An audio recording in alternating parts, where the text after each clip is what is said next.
Ads. ठीक है, HIV ads होता क्या है? सबसे पहली बात तो HIV एड्स की फुल फॉर्म होती है ह्यूमन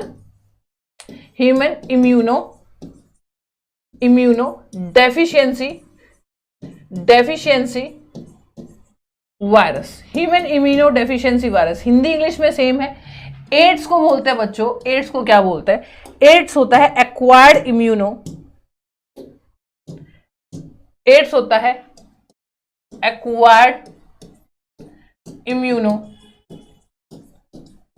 डेफिशिएंसी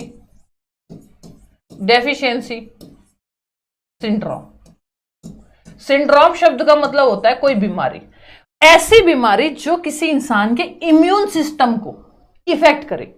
किसे इफेक्ट करे? इम्यून सिस्टम को इफेक्ट करे। ठीक है, अब मैं कमेंट पढ़ लेती हूं एक सेकेंड। हाँ जी, इम्यून सिस्टम को इफेक्ट करे, इसी को बोलते हैं हम लोग। ठीक है, तो वायरस जो होता है वो एक बार शरीर के अंदर एंटर होना चाहिए, बस उसके बाद ये जिंदा नहीं रहने देता, ये तो मार के ही छोड़ता है। दूसरी बात ये है कि एक ह्यूमन इम्यूनो वायरस है, यानी एक ऐसा वायरस जो मनुष्य के इम्यून सिस्टम को, मनुष्य की प्रतिरोधक क्षमता को क्या करता है? विरोध करता है, यानी इंसान बीमार और ज्यादा बीमार हो जाएगा।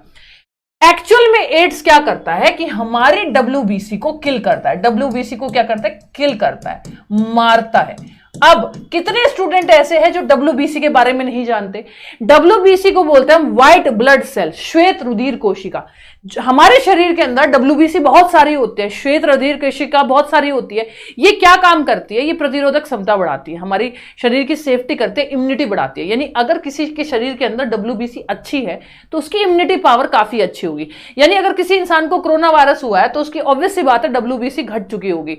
लेकिन अगर किसी की इम्यूनिटी बहुत अच्छी है तो इसका मतलब उसका WBC बहुत अच्छा है, WBC बहुत अच्छी है, उसके अंदर स्ट्रांग है। तो एड्स क्या करता है? जो हमारी इम्यूनिटी बढ़ाती है उसी को खत्म करने का काम करता है। ये किसी भी शरीर के अंदर घुस जाएगा और धीरे धीरे उस शरीर को खत्म कर देगा। अब एक बच्चा अगर मेरे से ये कहता है कि मैम अगर मैं अभी आज अपना एड्स करवाऊं, मतलब एड्स का टेस्ट करवाऊं, अगर मैं आज अपना एड्स का टेस्ट करवाऊं तो क्या उस टेस्ट के अंदर एड्स आएगा? तो मैंने ये कहा कि तुम कितना भी पैसा लगा देना, तुम रोज टेस्ट करवा लेना, लेकिन तुम्हें एड्स पता ही नहीं लगेगा। अगर तुम्हें एड्स पता ही नहीं लगेगा, ठीक है, बहुत टाइम लगता है एड्स को पता लगाने में। ठीक है, एड्स को पता लगाने में कितना टाइम लगता है ये और मैं बता देती हूं। सपोज करो अंबानी जी है, ठीक है, अगर अंबानी जी भी इस क्लास को सुन रहे होंगे, और या कोई बच्चों का पता नहीं चलता, बच्चे मीम्स बना देते हैं। अगर अंबानी जी क्या है? हमारे भारत के सबसे अमीर आदमी हैं। टाटा बिरला हो गए, अंबानी हो गए। अगर इनमें से किसी इंसान को एड्स हो जाता है, ठीक है, इनके पास डॉक्टरों की भरमार है, ये रोज भी टेस्ट करवाएंगे ना, और मैं अपनी हर एक ऑफलाइन ऑनलाइन क्लास में कहती हूं कि रोज भी टेस्ट करवाएंगे ना, तब भी नहीं पता लगेगा कि इनको एड्स है। क्योंकि एड्स शरीर के अंदर घुसने के बाद होश बना लेता है, मतलब आत्मा घुस गई शरीर के अंदर, अब धीरे धीरे खाती रहेगी। ठीक है, तो धीरे धीरे ये WBC की इम्यून सिस्टम को कमजोर कर देता है। धीरे धीरे WBC को खा जाएगा, और खाने के बाद जब कुछ बचेगा ही नहीं तब शरीर में दिखेगा कमजोरी हो गई, बुखार हो गया, जुकाम हो गया, तरह तरह की बीमारी उसको होती रहेगी। क्यों? क्योंकि उसके अंदर तो WBC है ही नहीं, तो इम्यून सिस्टम उसका कमजोर हो गया। तो लगभग 2 से लेकर 2.5 साल लग जाता है HIV एड्स किसी को दिखने में। अब आप देखो, जब कोरोना हुआ था किसी को, तो लोगों से पूछा जाता था, अच्छा 14 दिन तक तुम किससे मिले? अच्छा वो सोच के बता रहा है 14 दिन तुम किससे मिले। 2.5 साल में तुम किससे मिले, क्या हुआ, तुम्हें खुद याद नहीं होगा।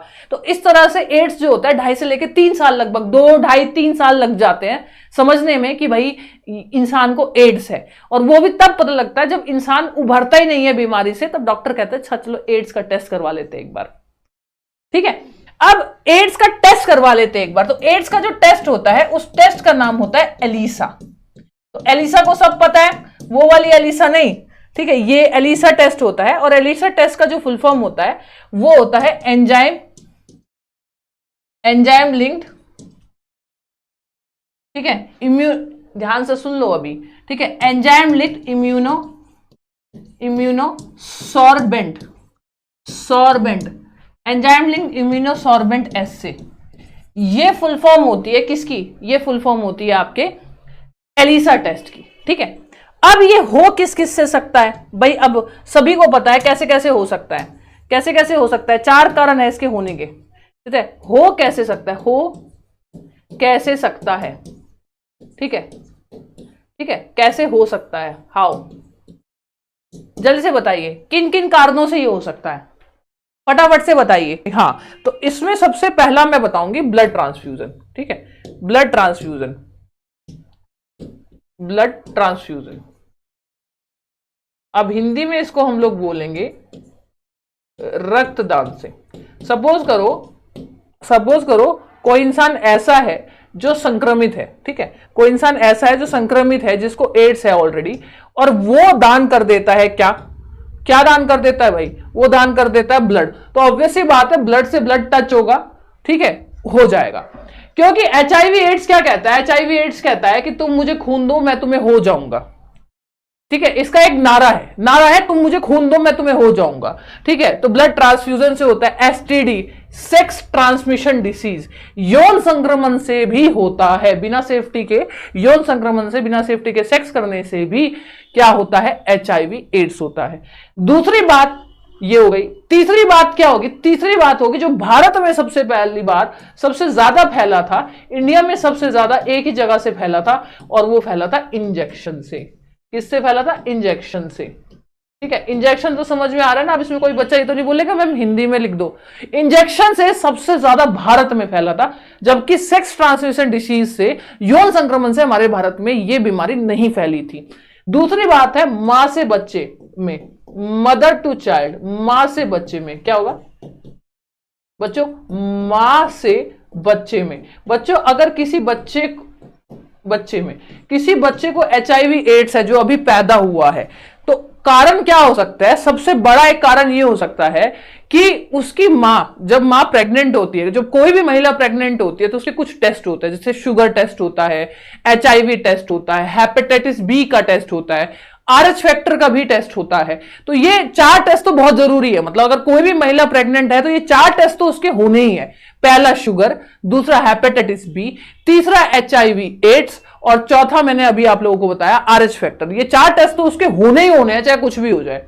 ठीक है, तो मदर टू चाइल्ड, यानी अगर सपोज करो कोई महिला एचआईवी एड्स से संक्रमित है और वो प्रेग्नेंट है, तो ये श्योर है और ये 100% है कि उसके बच्चे को एड्स होगा, और ये भी हो सकता है कि उसका बच्चा पेट के अंदर मर जाए या पैदा होने के कुछ टाइम बाद, साल, 4 महीने, 6 महीने बाद मर जाए, क्योंकि बच्चों की तो इम्यूनिटी वैसे ही कम होती है।